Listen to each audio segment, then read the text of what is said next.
If you're a big swim team and you like to order a lot of gear, maybe you ought to check out Swim Outlet Team Division for these reasons. Swim teams receive a 10% discount on bulk orders. Swim teams or organizations get an 8% commission on referred sales. You'll also like their customization services, which is affordable and available at all times during the year for all team gear. With over 50,000 items in stock, you can get most anything you want. Swim Outlet Team Division. You need to try it out. You'll be glad you did.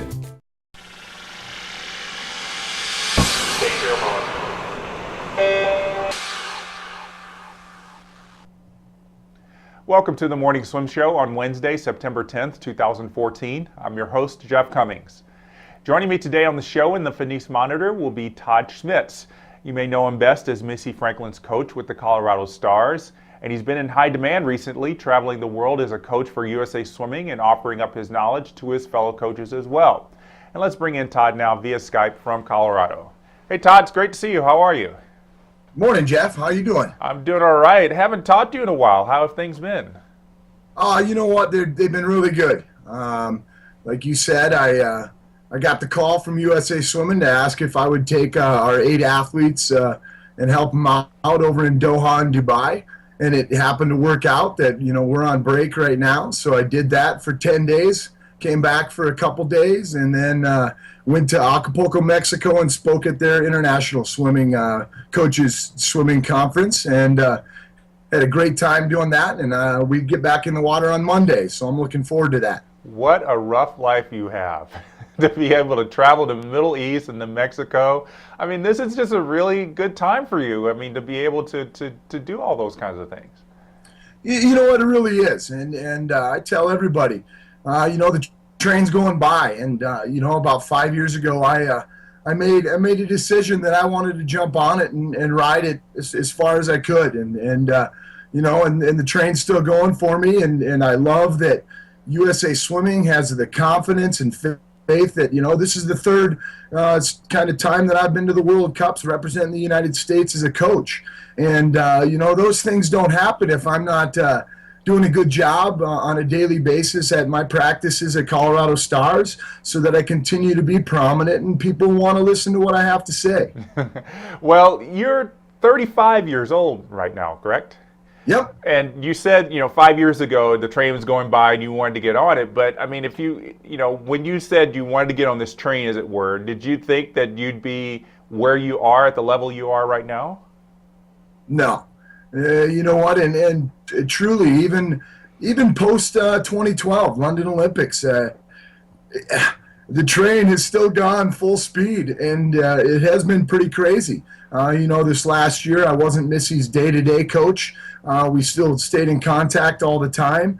She came back a few times this summer and trained with me for a few days to a week at a time, and the crazy thing is that I thought my schedule would kind of settle down, kind of post when Missy moved on a little bit, but it's kept going, and I truly love it. I going to speak to different states around the United States or different countries, or being on the World Cup deck and standing there talking to Graham Hill, Chad Le Clos coach, every day, and getting to know him better, and just being around that atmosphere, being around the best athletes in the world, you can't help but get better. And that's the most exciting thing for me, is that I'm making myself better doing all these awesome opportunities, and it makes me better every day that I come back and coach for Stars. That's the best thing. Well, I was going to ask you, if there ever a time where you think, maybe I want to just get off the train for a little bit, but I mean, it's probably the same thing for coaches as it is for swimmers. If you take a year off, you're behind the game there, and it's a little bit harder to get back into the game. Is that true? Without a doubt, and I think that you look at professional swimming right now. I love the evolution that professional swimming's had in the last 5 years, but with that and all the opportunities that have come, there's a lot more swimmers that are sticking around and swimming a lot longer, which is an awesome thing. But that also, a lot of swimmers are learning that they take a 6-month, 9-month, a year sabbatical, or kind of don't work as hard as they maybe have in the past. and they have a real tough time getting back to the same level that they were at before that. And you're exactly right. I think coaches, it's the same way. I want to continue to make myself better, and being around the best coaches and best athletes, it helps me do that every day. I want to talk about this coaching clinic that you went to in Acapulco. I mean, like I said, a great opportunity for you. What was the focus of your talks down there? You know what? I gave 3 different talks, and my first one, obviously, everybody wants to know about my 11 plus years of coaching Missy, and so I gave a presentation on her development and milestones throughout her career, and then talked about some of her time progressions, but talked about the things that we all know of Missy, and that she's still 19 years old. And when I was, she still needs to be a teenager. She still wants to be a kid. She doesn't want to talk 100% nonstop swimming. She wants to talk about a lot of other things, and reemphasizing that to people, because, most people from the outside, they don't see Missy on a daily basis. They don't see her at practices. And, the number one question I'm asked all the time is that the real Missy? And I'm like, yes. She doesn't turn on a switch when she gets in front of a camera to be this, always happy. And I think we saw it at Pampax. That's the first time, in the kind of in this true spotlight.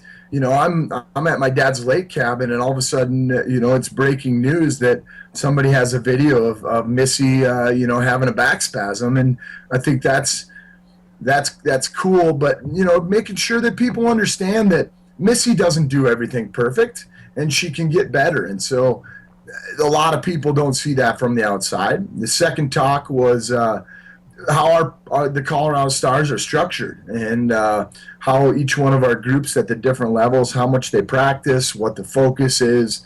Because I truly feel, especially in Mexico, they don't necessarily have the progressions that we have set up here that are very natural in our club program settings across the country. You can look at my program, or you can look at somebody on the East or West Coast. We might name our groups differently, but if you look at it at the end of the day, they're pretty similar in how they progress through the groups.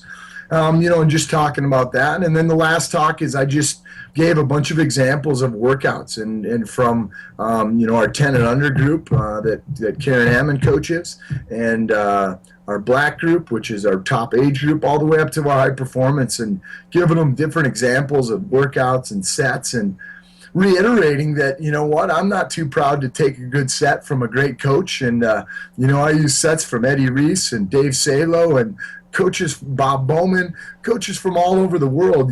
Take those sets, make them your own, and make them, use them to make yourself better. Well, for all that knowledge that you were spreading, obviously you're still soaking up more knowledge. You were talking about spending some time with Graham Hill over at the World Cup. What did you learn from spending time with him and other coaches around the world? Well, you know what? The best thing about it is that, if anybody's been on a deck lately with Katinka Hozu, just watching her and watching her coach, and husband Shane, it's a very interesting experience. And, watching her swim 7 or 8 races in a night, and watching how he deals with her, how they truly have to, take one race at a time, but then standing next to Graham Hill every day and watching how he deals with Chad. And Chad's very similar to Missy in that he's one of the world's best swimmers, but he is he's kind of funny. He one day, literally at prelims, he walks out of the ready room to get ready for, I believe, the 50 fly, and before he walks out to the blocks, he turns to Graham, his coach, and says, "Graham, we're going to get on the 12 o'clock bus." And it's like 12:46 or 11:46 because he's so hungry. He's like, "I want to get out of here and get back and eat lunch." And I just started laughing because that truly reminds me of Missy, that they don't get into game mode too early, and they get out of game mode right away. And and I think that's truly what makes them the world's best, is that they don't use energy when they don't have to. You see Chad get behind the blocks and he puts his goggles on, boom, and it's game mode. He finishes, does maybe a little fist pump or something, and then he's out of game mode. That's exactly the way Missy is. And so it was very, very interesting for me to be around them for about 8 days. Watch how Graham dealt with Chad. Very similar to how I dealt with Missy. Like, you can kind of joke around, but at the end of the day, it's like, all right, boom, let's get it done. You got to get in practice now, guys.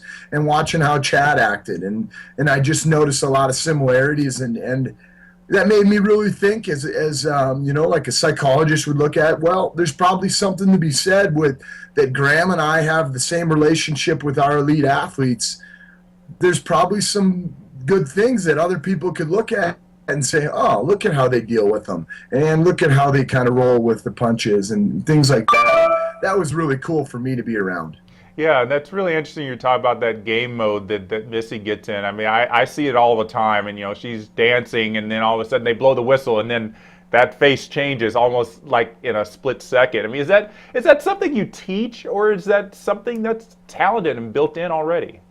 I think it's both. You know what? Missy and I, the best part about being around her for over 11 years is that we got to have some really good conversations. Some of our best conversations we ever had was at Olympic trials because, Missy obviously swam every day, all 8 days at trial. Actually, she swam 7 or not 8 days. She didn't swim the last day. But so, by the time drug testing and warm down and all those things got done every night, there was only about 10 people in the dining hall at Olympic trials. And so Missy and I it's 10 o'clock and we'd be getting dinner. And so we'd sit down at a table and we would just kind of have a good conversation for 30 to 40 minutes just over dinner about things that happened in the day and observations that she'd made and we'd made. And Olympic trials obviously is the world's fastest meet from top to bottom every 4 years. And you watch what pressure does to people. And I think it was probably about day 4, and she'd already made the Olympic team, and things were going really well for us. And so we talked about things, and the conversation came up about getting into game mode and getting out of game mode. And I think I mentioned it, and she goes, oh, like so-and-so. And I looked at her and I said, that's exactly it.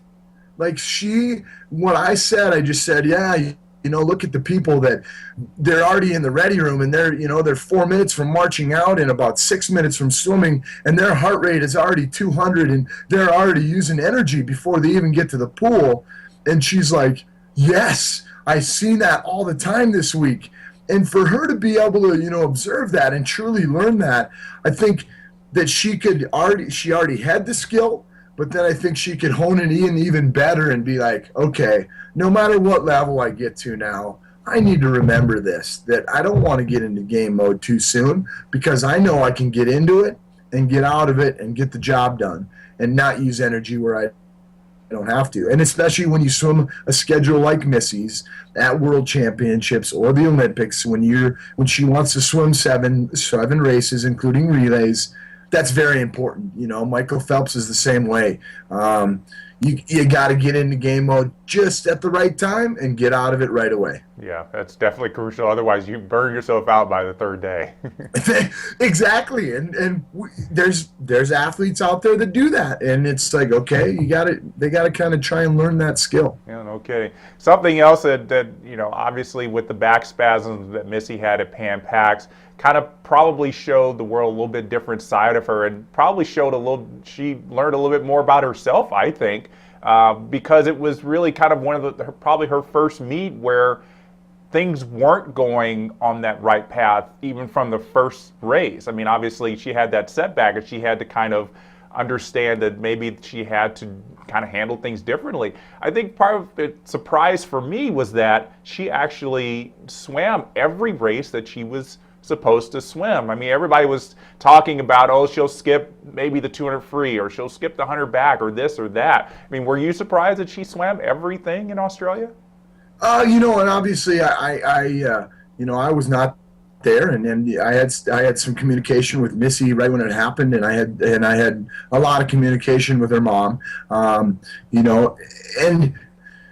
not being there, Did it surprise me from some of the things that I read in the media? And, and that just reminds me that, everything that the media says is not always the 100% truth, because they're media and they hear things. And so everything that I read, I was surprised. But then everything that I know of Missy, I wasn't surprised, because I know that that's who she is. And truly, I know USA Swimming travels with the best medical staff in the world.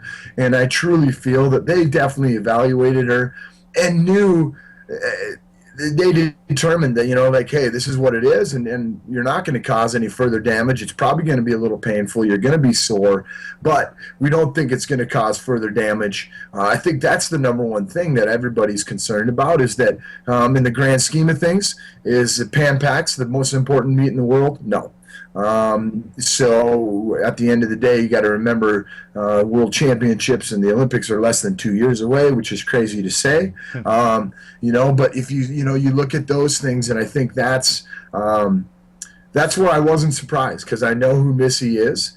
But you're exactly right, Jeff, and when you say that Missy learned a lot about herself, without a doubt, I know that, because that's one thing I talked to almost about, is you got to learn every time you get in the pool. And that's in a practice and in a race. And I think that sometimes athletes forget that you probably learn more in defeat than you do in victory, because in victory, your body gets that endorphin rush and that adrenaline, and you kind of forget everything else. You forget how painful races were sometimes, because you see the time that you want. And I think that the same thing as you got to remember those things. And you kind of are blocked by all the other emotions, but in defeat, you got to remember the same thing. And people are going to remember more how you act when you're beaten than when you win. It's easy to be graceful and cordial when you're a winner. You love turning to the guy on the second place podium or the third place podium and shaking their hand when you're on top. It's really hard when you're on the third place podium or you're not on the podium, and you still got to go and shake your competitors and go, hey, you guys just made me better this weekend, and this isn't over. I want to get better, and I want to come back, and let's see where we go again. And I think that's the best thing that makes Missy one of the world's best competitors. That is definitely true, definitely true. Well, this is kind of a new era for Colorado Stars. I guess I always hate to use the word rebuilding, because that's not really true, because you're always doing well with the team. But, tell us how the team's doing there. How did the summer go? You know what? The summer went really well. We ended up taking 18 athletes to senior zones in Fresno, California, which, a lot of the things with this new senior legislation that's coming out, our senior zone in the Western Zone, it was actually over 1,400 swimmers this summer. It was bigger than junior nationals. And so, there's an obvious need for that level. And so, the one thing that I've learned over the last few years, Jeff, is that as a coach, sometimes you got to make decisions that are not necessarily going to make your career better or put a feather in your cap. You got to make a decision that's going to be the best for your athletes that you have in your pool at that time. And, I've been to every level in this entire world, from the Olympics on down. I've won junior national championships on the female side. I've won sectional championships. And you're not always going to have those kind of teams. And that's okay, because the best thing about this sport is that everybody has their own goals and everybody's got their personal bests, and we're all trying to beat those. And I think that one of the best things that I did this year in my coaching staff and my assistant coach, Eric Eikenberry, is that we sat down and made decisions that were the best decisions for our senior and our high performance group, for where they were at. And, in the spring, we decided to go to Wisconsin for sectionals. And you know what? We ended up winning the guys' meet. We took second on the girls' meet, and we won the meet overall with 23 athletes. And they wouldn't have gotten that same exact experience if we went to Federal Way in Washington, because our sectional meet in the Western Zone is one of the fastest in the country. And that's awesome. And that's what's helped make the Stars where we've been and why we can go and win junior national championships. But sometimes as a coach, I think it's our job to kind of say, you know what?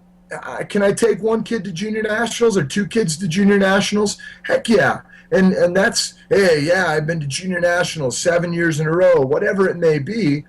But at the end of the day, that junior national athlete comes to me and says, Coach, can I go to senior zones? I want to swim more events. I want to be on relays for the team because I'm going to college in the fall.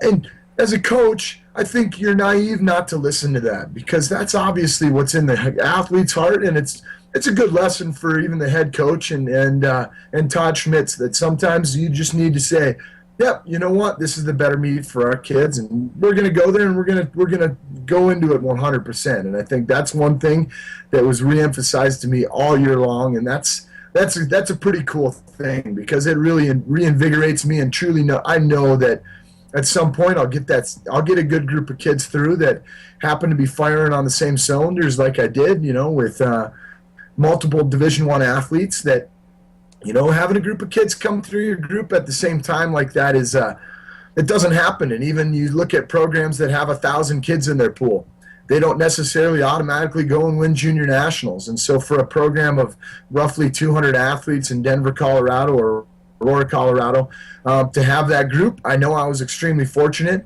but I know that my coaching staff and myself, we're still doing the things every day to truly, if we get that talent coming through our program again, we'll be able to cultivate it and move to that level again. Yeah, and probably seeing those kids win at the zone meets probably just as exciting for you as seeing Missy win a gold medal. You know what? It really is, because that's their Olympic moment, so to speak. And I've been fortunate to coach a lot of Division II and Division I athletes over the last 10 years. But not everybody's going to go to that level. So if you can take some of those senior zone kids and put them on a relay that they get to swim at night, and they've never truly had that level of experience with 1,400 kids in a meet, that's a pretty cool thing to watch them walk into these facilities and see what, and those are life lessons that swimming teaches, and that's the best thing about this sport.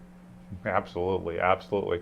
Well, it's always fun talking to you, but this is going to be even more fun, Todd, submitting you to our final 5. These are 5 questions we ask our guests on the show. Interested to hear your thoughts on these. Okay, so first Sure. question is, which swimming celebrity would you like to trade lives with for one day? Ooh. Did you say train? No, just trade lives with. Oh, oh, man. You know what? I truly would like to step into Ryan Lochte's shoes. Maybe not during the reality show era, though. No, definitely not during that era. Which non-swimming celebrity would you like to trade lives with for a day? Oh, wow, that's hard. You know what? Peyton Manning, because I truly look at him, and then over the last few years he's been the quarterback for the Broncos. But I got a chance to meet him before the Olympics and after the Olympics, and having some conversation with him. He's a coach on the field, and he's coaching all the time. And I think that, he's about my age, and he's one of the best examples that I have of truly making yourself better every day. He's probably the best quarterback in the NFL, and he doesn't rest on his laurels. And I think that's a good lesson for everybody. And that's why I think I'd like to step into his shoes and see what he does every day. Yeah, that's true. Besides this current year, what's a year of your life you would like to relive? Man, well, that's a tough one. You know what? 2012 was pretty awesome. It was pretty stressful, but I would say 2012 and 2009, when we won both the long course and short course junior national team championship on the female side. I think when things like that are happening, you truly don't understand how unique it is to be able to win back-to-back junior national championships, short course, long course. And we won that short course championship without a girl named Missy Franklin. And a lot of people don't remember that, but Missy got called up to duel in the pool, and she was leaving like 2 days after junior nationals, and so she didn't go to junior nationals in 2009, and took 4 athletes into there, and truly had an awesome meet, and we ended up winning short course juniors. And you know what? That's one of my favorite coaching experiences in my life. Yeah, that sounds like a really good one. Yeah. All right. What's your favorite movie, Todd? Ooh, I would say Good Will Hunting. All right. Yeah. A lot of quotable lines, too. Very, very quotable. I just watched it I think flying back from Dubai actually last week. So I love it. Yeah. Probably I get a little misty-eyed at the end, so I probably couldn't watch it on a plane. So do I. You know what? But I think that you know what? It's important. You got to obviously everybody who's ever seen me on deck, I'm an emotional guy. And sometimes it's okay to watch a sappy movie. Yeah, no problem with that. All right, last question for you. What's your favorite season? Wow. That's a tough one too, but I would say fall because I live in the best state for fall colors. Our colors have started changing. I think I just looked at the forecast and they're maybe saying a little snow flurries on Friday. But that's the best thing about living in Colorado is we truly have 4 distinct seasons.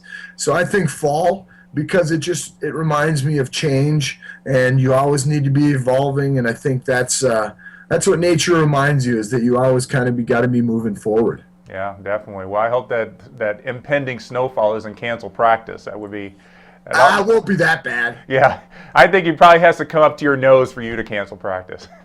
Yeah, you know what? Hey, growing up in North Dakota, I tell my kids all the time, especially when we have morning workouts, I'm like, listen, unless it's like a blizzard and there's a foot of snow on the ground, I drive a 4-wheel drive truck, I'm going to be at practice. So you better be as well. Yep, exactly.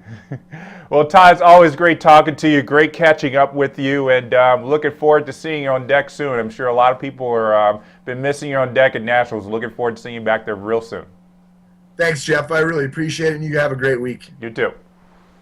All right, and our thanks to you as well for watching today's show. You can catch up on all our past episodes by going to swimmingworld.tv and our YouTube channel as well. I'm Jeff Cummings. Thanks for watching.